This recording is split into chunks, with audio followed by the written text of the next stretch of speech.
നമ്മളിവിടെ ചിക്കൻ വറക്കുന്നൊരു റെസിപ്പിയാണ് ചിക്കൻ 65. അതിന് വേണ്ടിയിട്ട് മഞ്ഞൾപ്പൊടി, മുളക് പൊടി, ഉപ്പ്, കുറച്ച് കോൺഫ്ലവർ പൊടി,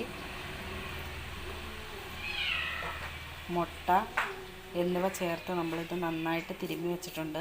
അപ്പം നിങ്ങൾക്ക് ആവശ്യമുണ്ടെങ്കിൽ കളർ കൂടി ചേർക്കാം. നമ്മളിവിടെ കാശ്മീരി മുളക് പൊടി ചേർത്തപ്പോൾ കളറായിട്ടുണ്ട്. പിന്നെ എണ്ണയിലേക്ക് നമ്മളിട്ടു. എണ്ണയിലിട്ടിട്ട് നമ്മൾ മറിച്ചിട്ടിട്ടുണ്ട്. മറിച്ചിട്ടൊരു ഇതാണ് ഈ കാണുന്നത്. കറക്റ്റ് 65യുടെ ഇതായിട്ടുണ്ട് കേട്ടോ. വളരെ ടേസ്റ്റി ആയിട്ടുള്ളൊരു ഇതാണ്. നമ്മളപ്പോൾ അതിൻ്റെ മുകളിൽ എണ്ണ ഒഴിച്ചതിന് ശേഷം കറിവേപ്പില ഇട്ടെടുത്തിട്ടുണ്ടായിരുന്നു. കറിവേപ്പില കൂടി ചേർത്തിട്ട് നന്നായിട്ട് പൊരിച്ചെടുത്തിട്ടുണ്ട്. അപ്പോൾ ചിക്കൻ 65 എന്ന് പറയുന്നത് ഇത്രയേ ഉള്ളൂ.